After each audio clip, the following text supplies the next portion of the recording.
थोडक्यात कार्यक्रमाचे प्रस्तावना आपल्यासमोर ठेवतो.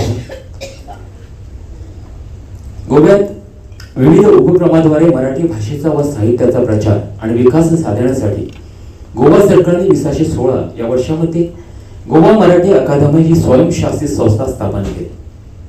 प्राचार्य अनिल सामंत यांच्या अध्यक्षतेखाली कार्यकारी मंडळ गेली 10 वर्षे गोवा मराठी अकादमी आपल्या स्थापनेपासून मराठी भाषा साहित्य संस्कृतीच्या जोपासनेसाठी आपल्या अनेक उपक्रमाद्वारे प्रयत्नशील आहे.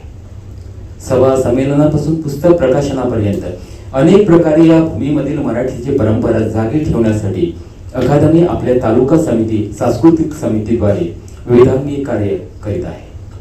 तर प्राचार्य अनिल सामंत यांच्या मार्गदर्शनात पुण्याची तालुका समिती भरीव कार्य करून दरवर्षी न चुकता 12वी व 10वी फोंडा व दारबांदोडा तालुक्यातील तसेच पाळी उदगाव भागातील मराठी विषयात 90% अधिक गुण प्राप्त विद्यार्थ्यांचा गौरव सोहळा घडवून आणत आहे.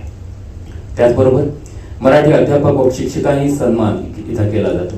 तसेच तालुका प्रभाग समिती अध्यक्ष निलेश नाईक यांच्या नेतृत्वाखाली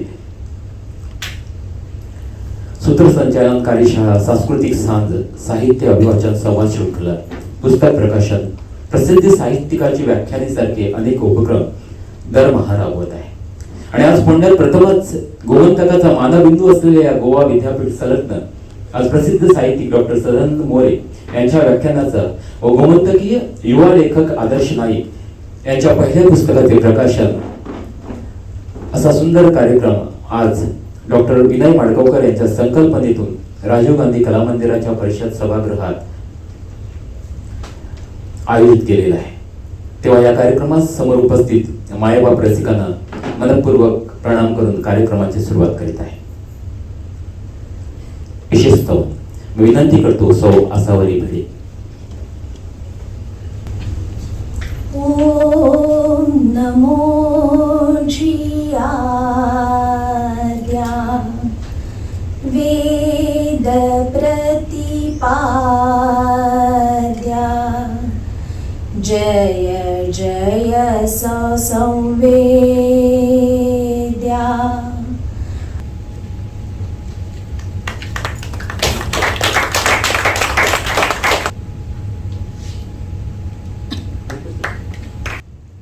सर आदरणीय डॉक्टर सदानंद मोरे यांना विनंती करतो की त्यांनी आजच्या या व्याख्यानास सुरुवात करावी. संत सूर्यबाबांना आपली अध्यासनाच्या प्रमुखपदी विराजमान असलेले डॉक्टर विनय माडगावकर, त्याचप्रमाणे गोवा मराठी अकादमीचे प्रतिनिधित्व करणारे निलेशजी, ज्या युवा संशोधकाचं पुस्तक आपण आता नुकतंच प्रकाशित केलं ते अर्थातच म्हणजे आता आपल्या सगळ्यांचेच मित्र आदर्श नाईक आणि या ठिकाणी उपस्थित असणारे सर्व बंधू भगिनी. सर्वप्रथम आदर्श नाईक यांनी लिहिलेल्या मराठी साहित्य विश्वात गोमंतकीय संतांचे योगदान या पुस्तकाचं प्रकाशन झालेले आहे असं व्यासपीठावरील मंडळींच्या आणि आपल्या अनुमतीने जाहीर करतो. लेखकाचं अर्थात अभिनंदन संत ज्ञानेश्वर महाराजांचा सप्तशतकोत्तर सुवर्ण महोत्सवी जन्म वर्षाचा सोहळा हा आपण साजरा करतोय. आणि मी एक अशापैकी बरा भाग्यवान असताना मनुष्य आहे की तो सप्तशतकाचा जो सोहळा झाला त्याच्यामध्ये मी ऍक्टिव्ह होतो. म्हणजे त्या 50 वर्षापूर्वी हो बऱ्याच गोष्टी आम्ही त्या काळामध्ये केल्या वगैरे वगैरे ते काही तपशिलाने सांगत नाही. आणि आता परत एकदा त्याच्यानंतरच्या सुवर्ण महोत्सवी सोहळ्यामध्ये मला या पद्धतीने सहभागी होण्याची संधी मिळते. दरम्यानच्या काळात मी संत ज्ञानेश्वर महाराजांचं चरित्र लिहिलं आणि संत ज्ञानेश्वर महाराजांचं जे चरित्र नामदेवांनी लिहिलं त्या चरित्रावरती मी आणखीन एक संशोधनपर पुस्तक लिहिलं. त्यामुळे ज्ञानेश्वर महाराज हा माझ्या अभ्यासाचा, चिंतनाचा वगैरे वगैरे विषय आहे. आणि मी स्वतः वारकरी परंपरेचाच असल्यामुळं तो असणं हे अत्यंत स्वाभाविक आहे. तर आपल्याला त्यांनी जो म्हणजे मला विषय दिलेला आहे तो संत ज्ञानदेवांच्या ज्ञानेश्वरी ग्रंथाची विद्यमान युगात प्रस्तुतता. कसं आहे, पहिल्यांदा आपण विद्यमान युग काय हो. आता विद्यमान युगाला शब्द त्यांनी चांगला वापरला. विद्यमान म्हणजे अगदी आजचं, टुडे जे आहे ते आत्ता या घटकेला. आपल्याकडे काही काही शब्द आहेत इंग्रजीमध्ये, म्हणजे आपण आधुनिक शब्द म्हणतो, मॉडर्न शब्द वापरतो, आपण अप टू डेट असाही शब्द वापरतो. तर मला वाटतं सावरकरांनीच बहुतेक लिहिला असेल तो लेख, किंवा आगरकरांनी, सावरकरांनीच दिलं आहे की पाश्चात्य संस्कृतीचं वैशिष्ट्य काय की अद्ययावतन, अप टू डेट अशी असते ती संस्कृती. आपली ती तशी नाही असं त्यांची तक्रार होते आणि ते आपण ठरवलं पाहिजे. बघा हरकत नाही, तो वेगळा मुद्दा आहे. तर विद्यमान काळ जो आहे, विद्यमान युग जे आहे ते आपल्या दृष्टिकोनातून केव्हा सुरू झालं. आपल्या जेव्हा मी म्हणतो तेव्हा मला त्याची व्याप्ती मागे पुढे होऊ शकते. म्हणजे आपण कोण, तर या ठिकाणी आपण म्हणजे आपले भारतातले लोक, एक मुद्दा त्याच्यात महाराष्ट्र आलाच. दुसरा मुद्दा असं मी का म्हणतो हे तुम्हाला मी नंतर सांगतो. ती तेवढीच व्याप्ती राहत नाही की एकूण आपल्या आशिया खंडातले लोक, आणखीन पुढची व्याप्ती झाली. त्याच्याही पुढे जाऊन आपण असं म्हणतो की नाही, हे पूर्वेकडचे लोक, पौर्वात्य, हे आणखी मोठं ते हे झालं बघा, त्याचा विस्तार झाला. तर असं म्हटलं जातं की पाश्चात्य एक असं जग आहे आणि एक पौर्वात्य जग आहे. आणि पाश्चात्य जगातून आपल्याला जर काय मिळालं असेल तर ती आधुनिकता मिळाली, मॉडर्निटी युरोपमधल्या लोकांच्याकडनं विशेषतः. आणि ती मॉडर्निटी त्यांनी जगभर नेली, सगळ्या जगात नेली. कारण ते त्याचबरोबर साम्राज्यवादी होते. जेव्हा त्यांच्याकडे या आधुनिकतेचा प्रादुर्भाव झाला, त्या आधुनिकतेच्या प्रादुर्भावामुळेच त्यांची जी दृष्टी बदलली, त्यांच्याकडे विज्ञान निर्माण झालं, विज्ञानातनं औद्योगिक क्रांती निर्माण झाली, तिथे खूप मोठ्या प्रमाणावरती उत्पादन वगैरे व्हायला लागलं, भांडवलशाही आली. आणि आता आपण उत्पादन केलेल्या बाजाराला बाजारपेठ पाहिजे म्हणून ते साम्राज्य विस्तार करत राहिले. हे सगळ्या गोष्टी एकमेकाशी जोडून घ्याव्या लागतात, ते वेगळ्या नाहीत. आणि अक्षरशः मला सांगतो सगळ्या जगभर त्यांनी आपापली साम्राज्य उभारले. आता गोवा हा त्याचपैकी एका साम्राज्याचा भाग होता, पोर्तुगीजांच्या. पण पोर्तुगीज काही या आधुनिक याच्यात मोडत नाही, ते त्याच्यामधले मागासलेले लोक खरं तर सगळ्यात. पण ठीक आहे, म्हणजे त्याचं आपल्याला काय आता घेणं देणं नाही. बेसिकली कोण लोक होते मुख्य, त्याच्यामध्ये इंग्रज होते, त्याच्यामध्ये फ्रेंच होते, इटालियन होते, आणि त्यांनी शोधबीर लावले, बरोबर, जर्मन लोक होते. आणि मग ते जगभर राज्य करत गेले. जिथे त्यांनी प्रत्यक्ष राज्य स्थापन नाही केलं तिथे त्यांनी बाजारपेठेचं राज्य तयार केलं आपल्या. तर मुद्दा एवढाच आहे माझा की ते जगभर पसरले आणि त्यांनी त्यांची कोट अनकोट जी काही आधुनिकता आहे ती दिली. म्हणजे मग आपण असं म्हणतो की भारताचा आधुनिक भारत कधी सुरू झाला सांगा बरं. आपण सांगतो पूर्वीच्या काळातला जो भारत होता तो खूप पौराणिक काळातला भारत, उदाहरणार्थ प्राचीन काळातला म्हणा फार तर मग आपण मध्ययुग वगैरे म्हणायला लागलो. म्हणजे अगदी आर्य आल्यापासून तर ते किंवा इथले असतील नसते तो भाग वेगळा. अगदी भगवान बुद्ध, चंद्रगुप्त मौर्य, अमुक तमुक करत करत करत आपण खूप पुढे येतो. विक्रमादित्य हे सगळं करत ह्या सगळ्या इतिहासाला आपण मग पुढे काय म्हणतो, हा प्राचीन इतिहास आपला. आणि मग म्हणतो मध्ययुगीन इतिहास. मग तो मध्ययुगीन इतिहास साधारणपणे आपण काय असतो साधारणपणे त्याच्यात मागे पुढे वाद होतात की मुसलमानांनी आक्रमण केलं आणि भारत जिंकून घेतला जवळजवळ, तो झाला मध्ययुगीन इतिहास. आणि मध्ययुगीन इतिहास कधी संपला आणि आधुनिक इतिहास कधी सुरू झाला, ते ब्रिटिशांचं राज्य आपल्यावरती आलं. तेव्हा विद्यमान याचा अर्थ जरी आज असा असला तरी हा आपला जो आज आहे तो त्या आधुनिकतेचं एक पुढे गेलेलं प्रॉडक्ट आहे, मॉडर्निटीचं, की जिची सुरुवात मी तुम्हाला म्हणालो की ब्रिटिशांच्या राज्यापासून झाली. तर त्या तपशिलात मी आता काही जात नाही. पण आपल्याकडच्या बऱ्याचशा गोष्टी म्हणजे लोकशाही नावाची राज्यपद्धत ही आधुनिक मानली जाते आणि ती कुठं आली, कुणामुळे आली, तर ते ब्रिटिशांच्या राज्यातून आपण घेतली किंवा आणली. हा तो मुद्दा झाला. मग आता मॉडर्न करता करता अचानक मधल्या काळात काही इथल्या अभ्यासक लोकांना माहिती असेल, इंग्रजी साहित्याचं जर कोणी असेल वगैरे, तर ते मॉडर्निटीचा पण त्या पाश्चात्य लोकांना कंटाळा आला आणि आता त्यांनी सांगितलं की एक नवीन युग आम्ही येते, त्याला ते पोस्ट मॉडर्न म्हणायला लागले.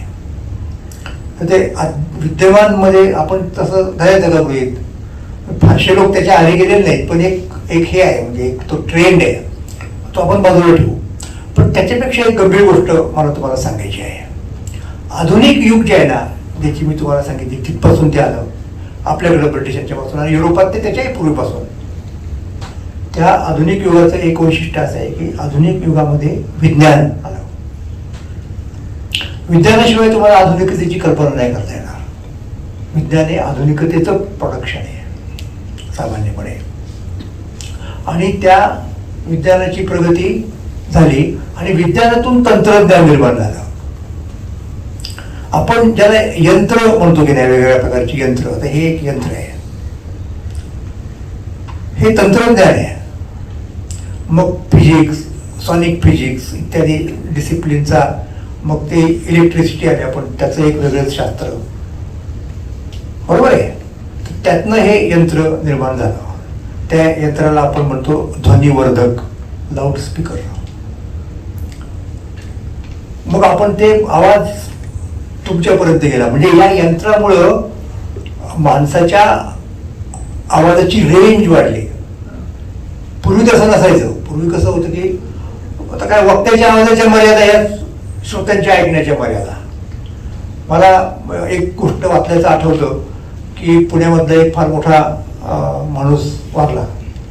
मग त्याची अंत्ययात्रा निघाली आणि त्यावेळच्या मोठ्या लोकांनी भाषण केलं, म्हणजे श्रद्धांजली वाहणारं. त्याच्यामध्ये एक होते डॉक्टर भांडारकर. आता डॉक्टर भांडारकरांचं वय त्यावेळेला खूप झालं होतं, त्यामुळे त्यांचा आवाज फार लहान होता, म्हणजे क्षीण झाला होता. 2-4 ओळखीच्याच लोकांना ऐकू जायचा.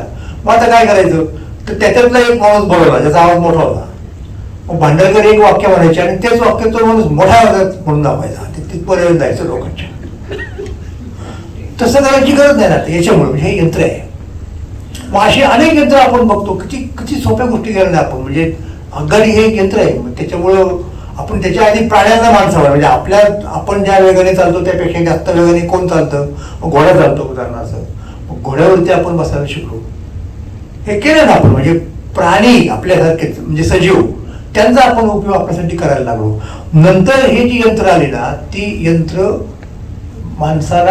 माणसाची शक्ती वाढवायला लागली, बरोबर आहे. आणि मग ती शक्ती म्हणजे त्या विमान यंत्रच आहे ना. तर हे यंत्रयुग, म्हणजे हा विज्ञानाचा दुसरा मुद्दा काय की तंत्रज्ञान, यंत्रज्ञान, लक्षात घ्या. आणि ते विद्यमान युग आहे, आधुनिक युग आहे या अर्थाने.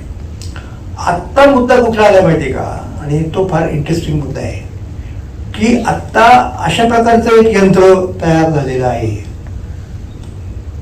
की जे अगोदरच्या यंत्रांना केव्हाच मागे टाकेल. इतकंच नव्हे तर त्याच्याही पुढे जाऊन अगोदरच्या यंत्रांना ज्याने निर्माण केलं आणि याही यंत्राला ज्याने निर्माण केलं त्यांनाही तो पुढं, त्याला मागे टाकून पुढे जाणार आहे. आता ही जी यंत्रणा मी तुम्हाला सांगितली आता 2-4 उदाहरणार्थ, हे लाऊडस्पीकर, आणखीन काय येते, ती आपल्या ताब्यात आहेत. म्हणजे मला असं वाटलं की हे बंद करावं होतं, मी पडत नव्हतं की हे बंद होतं. ते कधी सुरू करायचं, कधी बंद करायचं हे आपण ठरवतो. ते यंत्र असं असणार आहे किंवा आहेच मुळात की ते एक काळ असा येईल की ते कधी बंद करायचं हे तुमच्या हातात राहणार नाही. मी कशाबद्दल बोलतो तुमच्या लक्षात आला सर, मी आर्टिफिशियल इंटेलिजन्स किंवा कृत्रिम बुद्धिमत्ता या संदर्भात बोलतोय. हे आत्ताचं जे युग आहे ना, ते विज्ञान युगाची फार पुढची पायरी आहे, फार पुढचा टप्पा आहे. त्या तपशिलात जाणार नाही, तो माझा विषय नाही. तुम्हाला जर इंटरेस्ट असेल तर माझ्या यूट्यूब चॅनलवरच्या म्हणजे बघा तुम्ही, त्याच्यात मी सगळं विवेचन करतोय. पुढच्या महिन्यात माझं त्याच्यावरती एक ग्रंथ पण येईल. मी हे का सांगते तुम्हाला की विद्यमान युग म्हणजे काय आहे. हे नुसतं विज्ञान वैज्ञानिक दृष्टी इतकं सोपं राहिलेलं नाही त्याचा. ते फार पुढे गेलं, इतकं पुढे गेलं की इथून पुढची विज्ञानाची प्रगती ही सुद्धा माणूस नाही करणार आहे, ती सुद्धा आर्टिफिशियल इंटेलिजन्स करणार आहे. म्हणजे माणसाने निर्माण केलेलं जे काही ते माणसापेक्षा भारी होणार आहे. आणि माणसापेक्षा भारी झाल्यानंतर माणसाचं काय होईल ही काळजी आत्ताच्या लोकांना आहे. ते आपल्यापर्यंत काळजी पोचली नाही, आपल्याला जरा उशीर लागतो, तिकडे सगळं निर्माण होतं मग आपल्याकडे येतं. पण तिकडे त्याचं फार गंभीरपणे चर्चा सुरू आहे, फार गंभीरपणे. आणि मनापासून त्या लोकांनी वेगवेगळ्या संस्था काढल्यात की हे कंट्रोल कसं करायचं. कदाचित तुम्हाला आश्चर्य वाटलं की मी काहीतरी सांगतो म्हणून, असं नाही आहे, हे अतिशय सत्य आहे. हे मी तुम्हाला काय सांगतोय की हे आता त्या बाईंना सुद्धा माहिती काय मला माहीत नाही, म्हणजे आधुनिक पद्धती किती पुढे गेलेली आहे. तर हे आहे आत्ताच. त्यामुळे जेव्हा तुम्ही विद्यमान युग म्हणाल ना तेव्हा त्याच्यात याचा सुद्धा समावेश करायला पाहिजे, हा मुद्दा आहे. पण आता ह्याच्यात ज्ञानेश्वरीची काय असेल प्रस्तुतता अशा प्रकारच्या युगात, हा अत्यंत अत्यंत गंभीर प्रश्न आहे. त्याची आध्यात्मिक उपयुक्तता वगैरे त्याच्याबद्दल मी म्हणत नाही काय, प्रस्तुतता ती माहिती आहे लोकांना, लोक बघतात त्याच्याकडे, त्यांना त्याच्यात इंटरेस्ट आहे. सगळ्यांना असलाच पाहिजे असं नाही. आता नास्तिक लोकांना असं काहीच कारण नाही. उदाहरणार्थ त्याच्या पलीकडे जाऊन मी तुम्हाला सांगतोय की आहे का काही खरोखर या युगामध्ये. आणि शेवटी युगधर्म असतो ना, त्या युगात जे डॉमिनंट विचार असतो तो महत्वाचा ठरतो. तर हे मला तुम्हाला या निमित्ताने सांगायचं आहे. मग आता आपण सुरुवात थोडी परत मागे जाऊन करूया. मी तुम्हाला म्हणालो की ब्रिटिश लोक आले आणि त्यांनी वेगवेगळ्या गोष्टी आपल्याकडे आणल्या आणि त्याच्यातनं आपल्याला एक असा एक धक्का बसला, असा विचार करायला लागलो आपण की आता काय करायचं आपण. हे जे आव्हान त्यांचं आलेलं आहे त्याला तोंड कसं द्यायचं. मग असा विचार की त्यांचं सगळं आपण आत्मसात केलं पाहिजे, त्यांचं शिकलं पाहिजे, त्याच्याशिवाय आपल्याला त्यांच्यावरती मात नाही करता यायची. आमच्याकडे सगळं आहे वगैरे म्हणून चालणार नाही, त्याला घट्ट धरून चालणार नाही. मग लोक अभ्यास करायला लागले वगैरे वगैरे वगैरे. आणि त्याच काळात मग त्यांनी आणलेल्या गोष्टी, त्यांनी काय काय आणलं, त्यांनी मुद्रण कला आणली, छापखाने घातले पाहिजे. आता आपल्या महाराष्ट्रापुरतं बोललं तर मुंबईत छापखाना आला.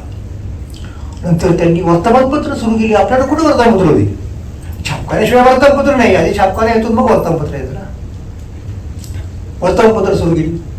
मग आता आपल्याही लोकांना वाटायला लागलं की अरे आपणही छापखाना घातला पाहिजे, आपणही वर्तमानपत्र काढली पाहिजेत.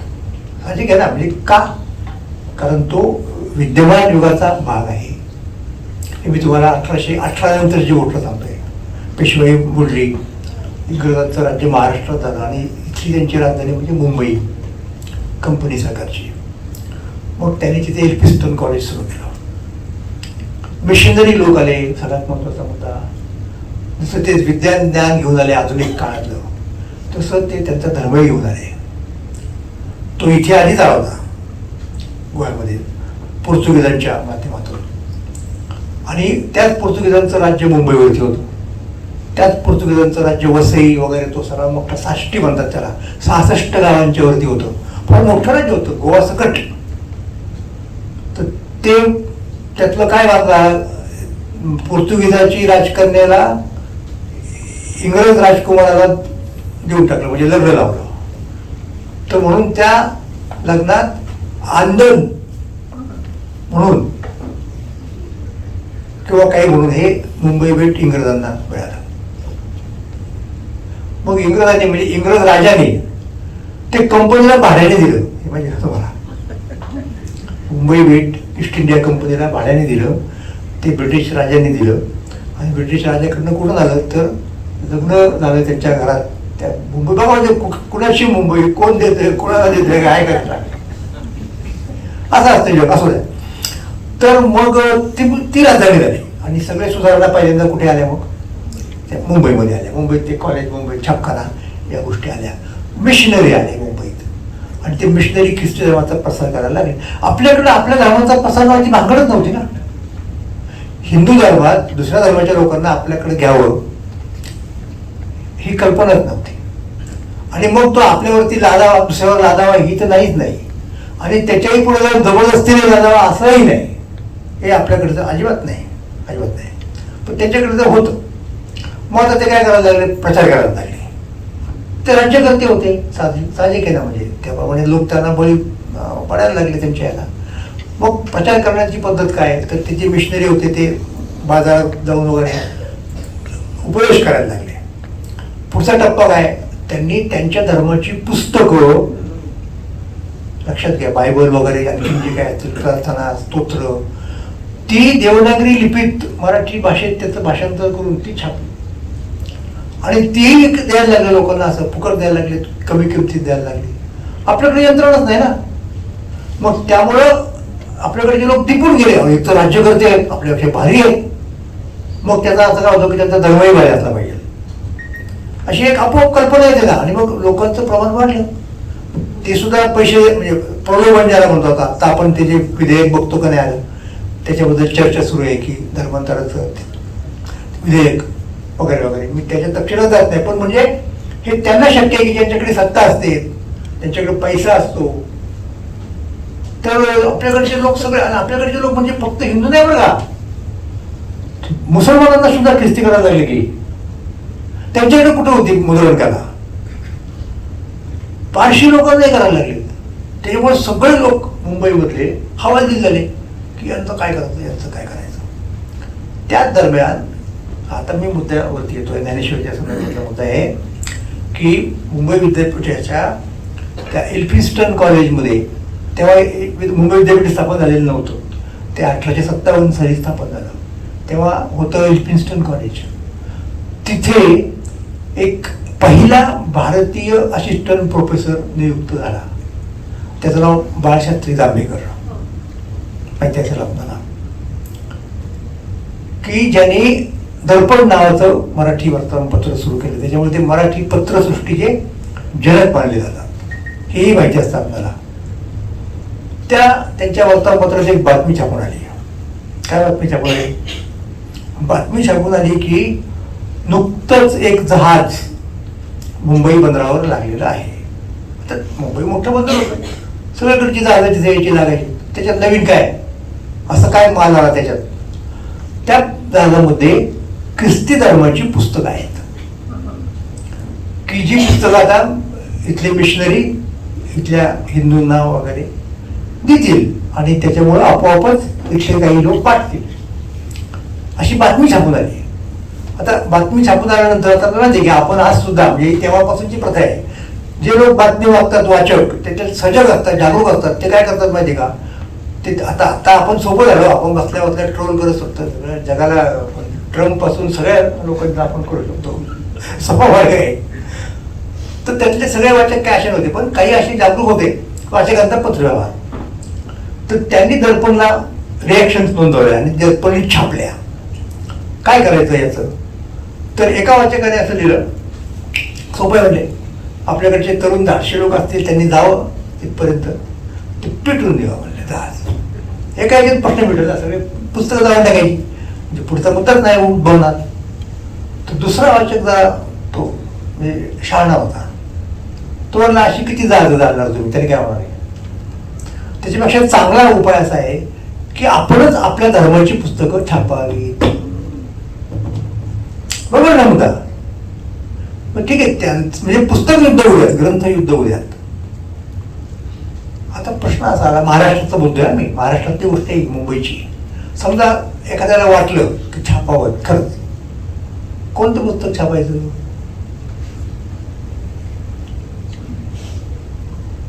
हा मुद्दा ना. धर्मग्रंथ आपला कोणता, संस्कृत छापला समजा एखाद्याने, वेद छापला वगैरे, काय त्याचा उपयोग कोणाला कळणार आहे. अगदी भगवद्गीता छापली टेक्स्ट, 700 श्लोकाची, कळणार आहे का. ते बायबलचं भाषांतर करून छापतात. बायबल म्हणजे ते त्यांच्या भाषेतलं, इंग्रजीमधलं, त्या जेम्स राजाचं किंवा आणखीन कुठल्या, त्यांचं नाही छापत ते. बाळशास्त्री जांभेकर हे नुसतेच आद्य पत्रकार नाहीत. त्यांच्या लक्षात मुद्दा आला, ते म्हणले अरे आपला ग्रंथ, धर्मग्रंथ छापला पाहिजे आणि लोकांच्या पर्यंत झाला पाहिजे. त्यांनी जो धर्मग्रंथ छापला त्याचं नाव ज्ञानेश्वरी. इसवी सन 1845 सालची गोष्ट आहे. 1845. लक्षात घ्या. म्हणजे त्यांनी ज्ञानेश्वरीला महाराष्ट्रातल्या लोकांचा धर्मग्रंथ मानलं आणि म्हणून तो प्रकाशित केला. तो त्यांचा विद्यमान काळ होता. त्यांच्या विद्यमान काळात जे संकट आलं, ख्रिस्ती धर्माचं जे आक्रमण झालं, ते परतवण्यासाठी त्यांनी ज्ञानेश्वरी छापली. की तुमचं बायबल ना, तर ही आमची ज्ञानेश्वरी आहे. लोक वस्तुस्थिती आहे त्या काळात, बाळशास्त्रीच्या काळात. आणि नंतर मग खूप लोक ज्ञानेश्वरी पुढे संत साहित्य छापण्याची एक मोठी लाट आली. 19व्या शतकात जर तुम्ही पाहिलं ना, मुद्रणकार आल्यानंतर जास्तीत जास्त छापली गेलेली पुस्तकं ही ज्ञानेश्वरी, तुकाराम महाराजांचे अभंग, इतर संतांचे अभंग असे आहेत. बाकीचे ग्रंथ आहेत, श्रीधराच्या कवी असतील, रायविजय, हरिविजय, अमुक्तम इत्यादी इत्यादी. हे लक्षात घेतलं पाहिजे. कारण त्या लोकांना असं वाटलं ना, मन बरोबर होतं ते, की या पद्धतीने जर आपल्या धर्मावरती कोणी असं आक्रमण करत असेल तर त्याला तोंड देण्यासाठी हाच मार्ग वापरला पाहिजे. म्हणजे त्या काळात जर बायबल पुस्तक वाटत असेल लोकांना तिकडच्या लोकांना ज्ञानेश्वरी पुस्तक वाचण्यात काय प्रॉब्लेम आहे कोणाचा, हा मुद्दा आहे. आणि म्हणून मला तुम्हाला हे सांगायचं होतं की या पद्धतीने ज्ञानेश्वरी ही त्यांना रिलेव्हंट वाटली. आणि जाता सांगतो, तुम्ही म्हणाल की हे तुम्ही सांगताय गप्पा वगैरे मागता, ही ज्ञानेश्वरी आपल्याला कुठे पाहायला मिळेल? 1845 साली बाळशास्त्री जांभेकर यांनी काढलेली. तर मी तुम्हाला सांगतो, मी ज्या मंडळाचा अध्यक्ष आहे महाराष्ट्र सरकारच्या, महाराष्ट्र राज्य साहित्य आणि संस्कृती मंडळ, आमच्या मंडळाने 1847-45च्या ज्ञानेश्वरीचं पुनर्मुद्रण केलेलं आहे. तुम्हाला ती वाचायला मिळू शकते, उपलब्ध आहे बाजारात. ओके, हा माझा मुद्दा झाला की रिलेव्हंट आपण ज्याला म्हणतो की नाही, की त्या आधुनिक युगाची ती एक सुरुवातच होती ना आपल्या दृष्टिकोनातून. तर तिथे तुम्हाला असं दिसेल की ज्ञानेश्वरी नक्कीच त्यांना रिलेव्हंट वाटली. आणि ज्ञानेश्वरीच्या आधारे, आणि ज्ञानेश्वरीच काय, तुम्हाला मी एक गोष्ट सांगतो पुढची. पुढे लोक आणखीन प्रसार वाढला. ही शास्त्रींच्या नंतरची गोष्ट आहे, त्यांच्या नंतरची म्हणजे साधारणपणे 20 वर्षानंतरची. त्या काळात मिशनरी आणखीन बळावले. मुंबईच्या बाहेर प्रसार झाला ख्रिस्ती धर्माचा. आणि त्या काळामध्ये एक मुंबई विद्यापीठ स्थापन झालं, जे आधी नव्हतं. 1857 साली म्हणजे तिकडे उठाव चाललेला आहे उत्तरेत, आणि आपल्याकडं, आणि आपल्याबरोबर कलकत्ता आणि मद्रास ही 3 विद्यापीठं स्थापन झाली. त्या मुंबई विद्यापीठाचे पहिले कुलगुरू सर अलेक्झांडर ग्रँट हे होते. तर तो मोठा विद्वान मनुष्य होता. ऑक्सफोर्ड विद्यापीठामध्ये प्रोफेसर होते. तिथल्या अरिस्टॉटल चेअरचे प्रमुख होते. त्यांनी अरिस्टॉटलच्या ग्रंथाचं इंग्रजी भाषांतर वगैरे केलं, प्रसिद्ध माणूस.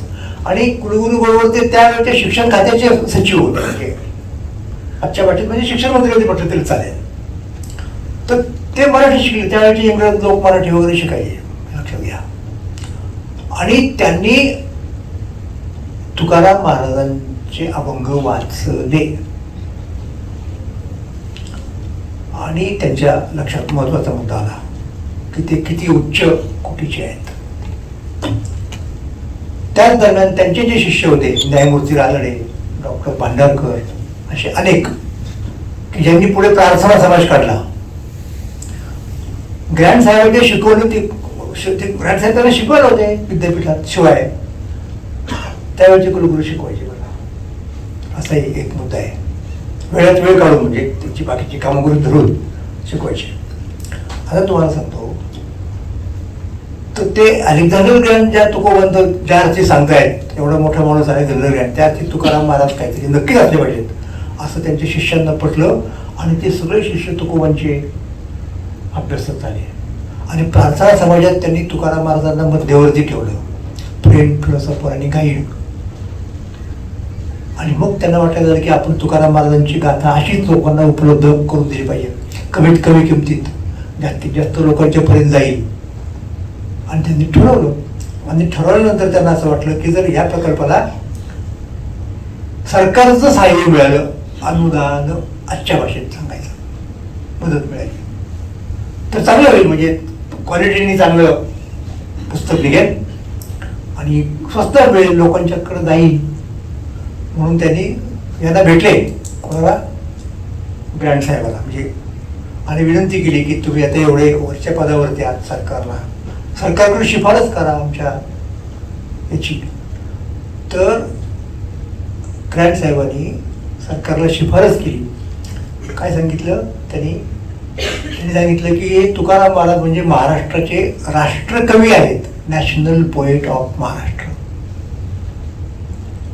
त्यांनी स्वतः तुकाराम महाराजांच्या काही अभंगांचा अर्थ इंग्रजीत केला, एक निबंध वाचला एशियाटिक सोसायटीमध्ये, आणि 24,000 रुपये द्यायची शिफारस केली. हे 24,000 रुपये किती सालचे? 1869 सालचे आहेत. आणि त्याप्रमाणे दुसरे एक विद्वान प्रार्थना समाजातले शंकर पांडुरंग पंडित यांनी 2 भागात तुकाराम महाराजांची गाथा सरकारी प्रत छापली. त्याला अलेक्झांडर ग्रँड साहेबांची प्रस्तावना आहे. पुढचा मुद्दा, त्या प्रस्तावनेत त्यांनी काय म्हटलंय हे मला तुम्हाला सांगायचं आहे. नॅशनल पोएट वगैरे ते म्हटले, ते असंही म्हटले की तुकाराम महाराजांचे जे अभंग आहेत ते वाचून ऐकून मला तो जो ख्रिश्चनांच्या मधला होता की नाही एक मोठा डेव्हिड, त्याची स्तोत्र आहेत, डेव्हिडच्या स्तोत्रांची आठवण होते. एवढं ठीक आहे. त्याच्याही पुढे जाऊन त्यांनी एक फार महत्वाची गोष्ट सांगितली, ती अशी होती की ज्यांच्या मुखात तुकाराम महाराजांचे अभंग आहेत त्यांना ख्रिश्चन धर्माचं श्रेष्ठत्व पटवून सांगणं अवघड आहे. बघा हे कोण सांगतोय? हे एक ब्रिटिश माणूस सांगतोय, तो स्वतः ख्रिश्चन आहे धर्माने, तो सांगतोय. मला मुद्दा एवढाच आहे माझा की, आणि म्हणून मी गमतीने सांगतो नेहमी, या लोकांनी धर्मांतर घडवली, कोणी प्रलोभनाने घडवलं असेल, कोणी सक्तीने घडवले असतात, काही लोक स्वेच्छेने झाले असतील, ते नाकाराचं कारण नाही, असतात असे जसे रिव्हर टिळक होते. पण मी काय सांगतो म्हणजे महाराष्ट्रातलं आपण ना की मला या सगळ्या कालखंडामध्ये महाराष्ट्रातून वारकरी घराण्यातनं ख्रिश्चन झालेला एक माणूस दाखवा. पारंपरिक नाही मिळणार, नाही मिळणार. मी गमतीने म्हणतो, आता नाही म्हणत, आता गमत करण्याचं वय पण गेलं माझं, की वारकरी परंपरेचं धर्मांतर दाखवा, 1,00,000 रुपये मिळवा. माझ्याकडे एवढे पूजा आहेत, पुढे पडणार 1,00,000 वगैरे, तुम्हाला माहिती आहे कोण दाखवता नाही ना, काय जाते म्हणायला तसं. हा मुद्दा आहे. म्हणजे त्या काळामध्ये ब्रिटिशांच्या राज्यामध्ये हे संतांचं साहित्य, ज्ञानेश्वरी गाथा हे किती प्रस्तुत होती आपल्यासाठी, हे आपण समजून घ्यायला पाहिजे. असो हा जुना काळ झाला, म्हणजे त्याच्याबद्दल फार नाही बोलणार. पण आजचा जो आणि मधल्या सगळ्याच काळामध्ये, म्हणजे मी माझं एक तुकाराम दर्शन नावाचा माझा ग्रंथ आहे, त्याच्यात मी हे दाखवून दिले की हे किती महत्त्वाचं आहे त्या काळामध्ये. तुकाराम महाराजांच्या आश्रयाने लोकांनी काय काय गोष्टी केल्या. मग याला कोणीच अपवाद नाही. म्हणजे याला उदाहरणार्थ महात्मा फुले असतील किंवा बाबासाहेब आंबेडकर असतील, या सगळ्या लोकांना नक्कीच तुकाराम महाराजांचा उपयोग झालेला आहे, हे मला तुम्हाला सांगायचं. म्हणजे त्या काळामध्ये तो नक्कीच रिलेव्हंट ज्याला म्हणतो आपण ते होतं. हा एक धर्माच्या अंगाने विचार झाला, प्रस्तुतता ज्याला म्हणतो आपण विद्यमान काळातली. दुसरा जो विचार आहे ना, तो भाषेच्या अंगाने करावा लागतो. भाषा महत्वाची आहे ना.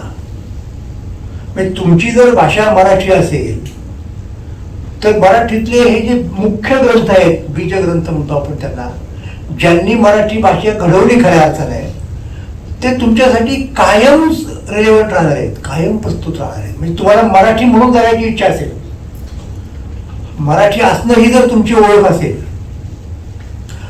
ज्याला तशी नाही इच्छा, नको तशी ओळख, त्याचं काय, त्याच्याबद्दल आपल्याला काय बोलायचं कारण नाही, त्याला तो त्याचं काम करायला मोकळा आहे. पण खरोखर ज्या कोणाची अशी इच्छा असेल की आपली मराठी आयडेंटिटी काय मिळाली पाहिजे, ती कशी राहील, ती या ग्रंथामुळे राहणार आहे. पण तुम्हाला मी खोटं सांगत नाही. एकदा बाबासाहेबांना विचारलं होतं, बाबासाहेब आंबेडकरांना, की मराठी साहित्याबद्दल तुमचं काय मत आहे. बाबासाहेब काय म्हटले असतील? बाबासाहेबांच्या या अशा गोष्टी कोणी सांगणार नाही तुम्हाला.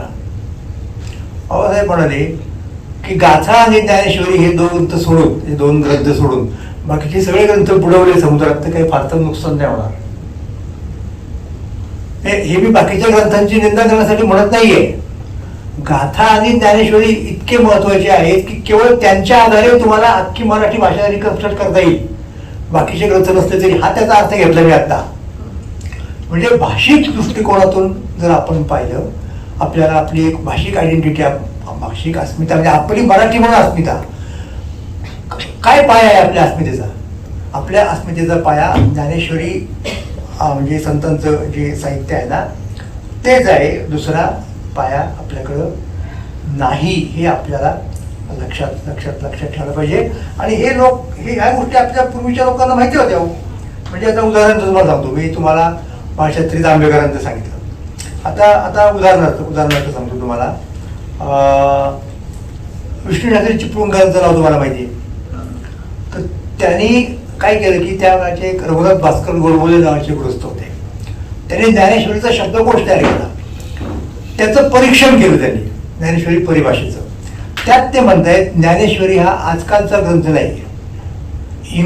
इंग्रजी भाषेचा आदिकवी चॉसर यांच्याही काही मागले आमचे ज्ञानोबा होते. महत्वाचा मुद्दा आहे. आणि त्याच्याही पुढे गेलं पाहिजे आपल्याला. ज्या इंग्रजी भाषेचं आपल्याला त्या काळामध्ये आकर्षण निर्माण झालं का, तर राज्यकर्त्यांची भाषा म्हणून, नवीन ज्ञानाची भाषा म्हणून. त्या इंग्रजी भाषेची जडणघडण ही मराठी भाषेच्या जडणघडणीनंतरची आहे. लक्षात घ्या. आधुनिक युरोपियन भाषा ज्या आहेत ना, फ्रेंच, जर्मनी, इंग्रजी, इटालियन, त्या सगळ्यांची प्रगती होण्याच्या आधी मराठी भाषेची प्रगती झाली होती. एवढा प्रगल्भ ग्रंथ यातल्या कुठल्याही भाषेत नव्हता. ते चॉसरचं नाव इंग्रजीचं म्हणून सांगितलं मी तुम्हाला. चॉसरच्या अगोदरचा कवी सांगतो ना, इटालियन भाषेमध्ये. इटालियन भाषा ही प्रगल्भ भाषा नंतरच्या काळात झाली खूप. सगळं रेनेसां जे झालं पहिल्यांदा ते इटालीमध्ये झालं, प्रबोधन.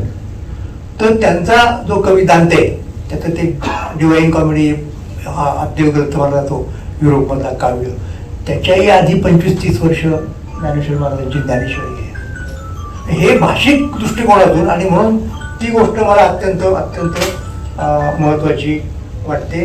हेही मला तुम्हाला सांगायचं आहे. आणखीनही काही गोष्टी सांगता येतील पण आपण त्याच्यात बाजूला ठेवू. तर त्या काळामध्ये म्हणजे ज्याला आपण विद्यमान युग म्हणतो ते त्या काळात ते जे युग आहे, तो जो युगधर्म आहे त्याच्यात जास्त प्रभाव आहे ज्याचा, ते प्रस्तुत आहे. तेव्हा निश्चितपणे त्या काळात ज्ञानेश्वरी हे अशा पद्धतीने रिलेव्हंट होते. राजाराम शास्त्री भागवते त्या काळचे आणखीन एक मोठे विद्वान होते. त्यांनी एके ठिकाणी म्हटलेलं आहे की आमचा आगम म्हणजे धर्माचं प्रमाण. जसं बाळशास्त्रींनी केले की नाही ज्ञानेश्वरी आपली धर्मग्रंथ म्हणून, त्याचं अधिक स्पष्टीकरण हे करतायत बाळशास्त्री नंतरचे आहेत राजाराम शास्त्री भागवत. ते काय म्हणतात माहिती का की आमचा आगम जो आहे ना तो संस्कृतात नाही,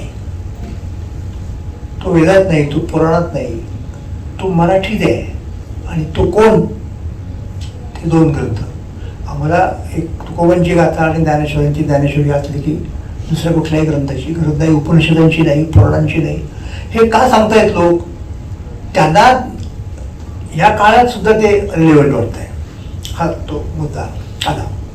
आणखी काही गोष्टी आपण पुढे जाऊ आणि आत्ताच्या काळामध्ये येऊ. काय मी तुम्हाला सांगितलं, बाई म्हणाल्या की विद्यमान काळ. त्यांचं म्हणणं असं आहे की विज्ञान काय म्हणतात त्याला, त्याच्यात त्यांनी काही सगळं मांडलं नाही त्यांच्या त्या भाषणामध्ये. तेही तुम्हाला यूट्यूबवरती वगैरे फेसबुकवरती दिसेल की आत्ताचं जे युग आहे ते रॅशनलिस्ट म्हणजे बुद्धिवादाचं युग आहे. आणि विज्ञान म्हणजेच बुद्धिवाद असं एक साधारणपणे लोकांचं आर्ग्युमेंट असतं. आणि मग आता हे अप्रस्तुत आहे थोडक्यात सांगायचा मुद्दा असा. तर मी तुम्हाला एक गोष्ट सांगू इच्छितो की वैज्ञानिक प्रगती अमुक तमुक या सगळ्या गोष्टी आहेत, त्या काय नाकारायचं कारण नाही, पण माहीत नाही हे माहीत नाही. आत्ताची मी तुम्हाला जी गोष्ट सांगितली ना मग अशी, आत्ताची जी चर्चा आहे, आत्ताची जी भीती आहे लोकांची आणि त्याच्यावरचा उपाय काय, भीती ही आहे की एकदा कृत्रिम बुद्धिमत्ता ही माणसाच्या बुद्धिमत्तेच्या पुढे गेली की आपण म्हणजे ते यंत्रच आहे ना एक प्रकारचं आत्ता तरी, आपण म्हणजे आणि आपण निर्माण केलेलं ते यंत्र यांच्यातल्या संबंधाची उलटापलट होऊ शकते. म्हणजे आपण गुलाम आणि AI मालक. हे मी गमतीने सांगत नाही किंवा उगाच काहीतरी सांगत म्हणून सांगत नाही, हा अत्यंत गंभीरपणे घेतला जाणारा मुद्दा आहे, अत्यंत गंभीरपणे. त्याच्या संस्था स्थापन झाल्या की कसं याच्यापासून वाचायचं वाचवायचं मानव जमातीला, माणसाच्या जमातीला. तांत्रिक मुद्दे आहेत ते काही मी इथं सांगत नाही आता. तुमची इच्छा असेल तर तुम्ही ते बघा, माझं काय असेल ते YouTube चॅनल, त्याच्यात त्या सगळ्या गोष्टी येत आहेत आणि ग्रंथ पुढच्या महिन्यात वगैरे येतो, पहिला खंड येईल. मुद्दा हा आहे मग आता करायचं काय. मग आता ते म्हणतायत माहिती का की त्या कृत्रिम बुद्धिमत्तेला माणसाच्या हितसंबंधांशी जोडून घेतलं पाहिजे.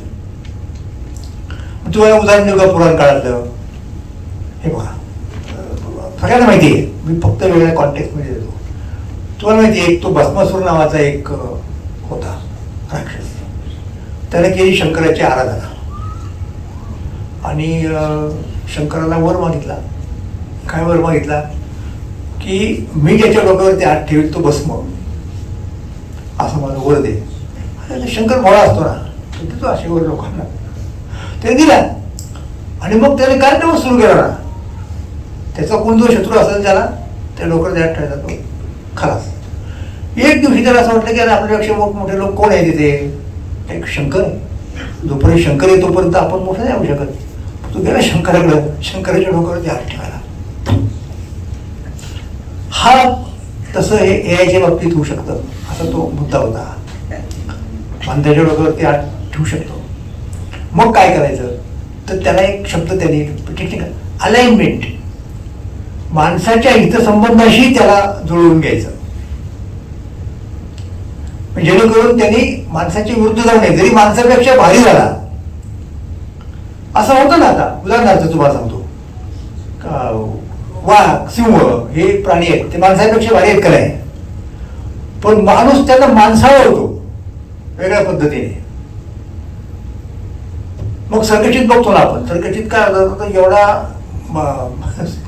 सिंह कसला हिंसक असतो नाही, पण तो त्या रिंग मास्टरच्या पुढं तो सगळं ऐकतो. रिंग मास्टरचं डेंजरच. आता ते माहित नाही, सध्या सर्कशीचं प्रमाण कमी झाले बरं का.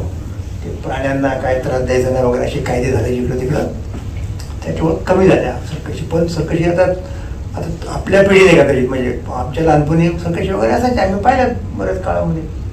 तर ते सर्कशीमधला एक प्रोग्राम काय होता की तो सिंह यायचा असा. रशियातले लोक त्या सर्कशीत बरेच तरवेळ असायचे बरं का, तेही सांगतो तुम्हाला. तर तो सिंह आल्यानंतर त्या सर्कशीमधली एक तरुणी यायची आणि तो सिंह काय करायचा की आणि मग ती तरुणी त्याच्या दाबड्यात मान द्यायची. एक क्षणाचा मुद्दा असतो बाहेर काढायची. रिस्की आहे ना केवढं. मग तो रिंग मास्टर त्या एका छोट्या टिपळ्यावरती त्या सिंहाला उभं करायचा.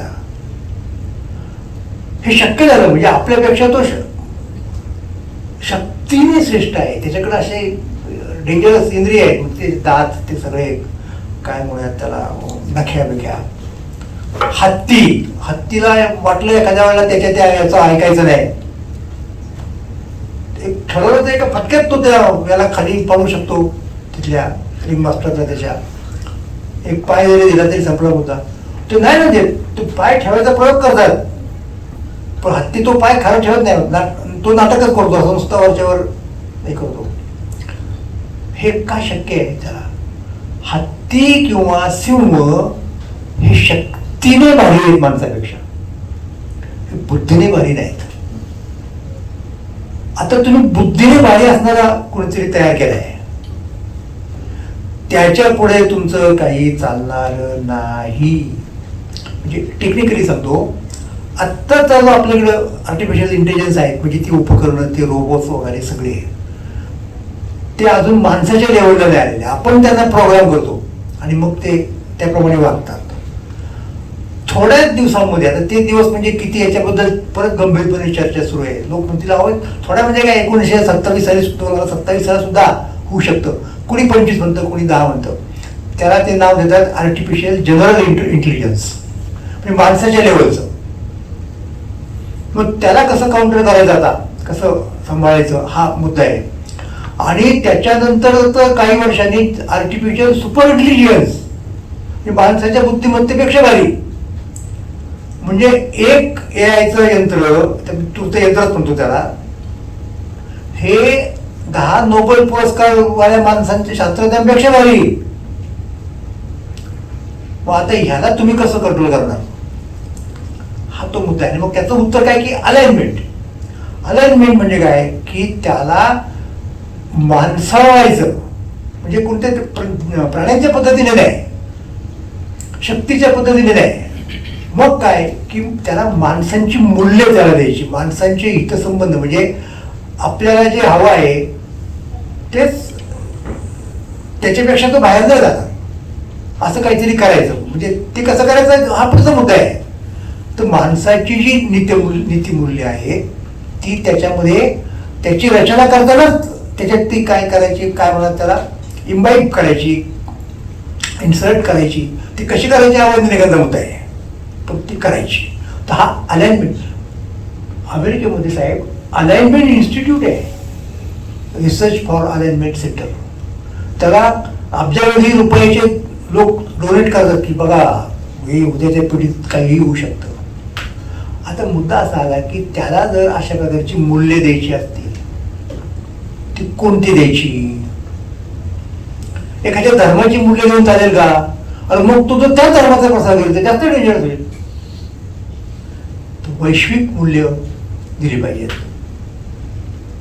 कोणी गेलं आपलं ते मैत्र जीवांचे, हे मैत्री हे मूल्य आहे. मग आपण जेव्हा मैत्री करतो तेव्हा हे बघतो का मित्र आपल्यापेक्षा गरीब आहे की श्रीमंत आहे, सशक्त आहे की अशक्त आहे, बंगलेवाला आहे की झोपडीतला आहे, आपण नाही ना बघत. ते त्यालाही कळलं पाहिजे, त्यानेही माणसाला मित्र मानलं पाहिजे. मग तो जरी माणसापेक्षा बुद्धीने श्रेष्ठ असला तरी सुद्धा हे कुठं तुम्हाला मूल्य मिळतं, अशा प्रकारची मूल्य. भूता परस्परे पडो मैत्रीची वाटे, किंवा एकूणच तुम्ही पसायला पहा, ते एक अत्यंत फार महान मूल्य आहे. ते राजाराम शास्त्री भागवतानेच पहिल्यांदा सांगितले की आमच्याकडे देण्यासारखं हे आहे, विश्वाला देण्यासारखं, याच्यापेक्षा काय असू शकतं. तर हे it is more than relevant. म्हणजे बाई काय सांगतायत अहो रिलेव्हंट आहे की नाही, किंवा कालबाह्य झालं आहे की नाही, ते कालातीत आहे, लक्षात घ्या. मुद्दा संतांचं साहित्य त्यातल्या मूल्य विचारामुळे कालबाह्य की हा प्रश्नच बोलत आहे, कारण ते कालातीत आहे, कालाच्या पलीकडचं आहे. काळात तर आहेच, कालातीत आहे, कुठल्याही काळात चालणार आहे असं मला वाटतं. आणि म्हणून हा जो विषय की ज्ञानेश्वरीचे विद्यमान युगात प्रस्तुतता पूर्वी जेवढी नव्हती तेवढी आज आहे. कारण पूर्वी माणूस जातच नष्ट होऊ शकेल अशी शक्यता कधी नव्हती. अगदी अणुयुद्ध झालं तरी सुद्धा ते टाळलं लोकांनी प्रयत्नपूर्वक. टाळता येते, पण हे नाही टाळता येणार. एकदा तुम्ही त्याच्या हातात सगळं कंट्रोल दिलं की नाही, त्याचं काय बोलणार आहे, मरण जाईल ना माणसं. याच्यातली काही अतिशयोक्ती नाही बघा. म्हणजे तुम्ही म्हणाल की पुण्यावरून कोणतरी आलं नाही, काही थांबावरून गेलं, असं नाहीये. हे सध्याच्या काळातला अत्यंत गंभीर आणि गहन प्रश्न आहे. म्हणून निष्कर्ष काढायचा, ज्ञानेश्वरीची विद्यमान युगात प्रस्तुतता पूर्वी जितकी कधीही नव्हती तेवढी आज आहे. धन्यवाद.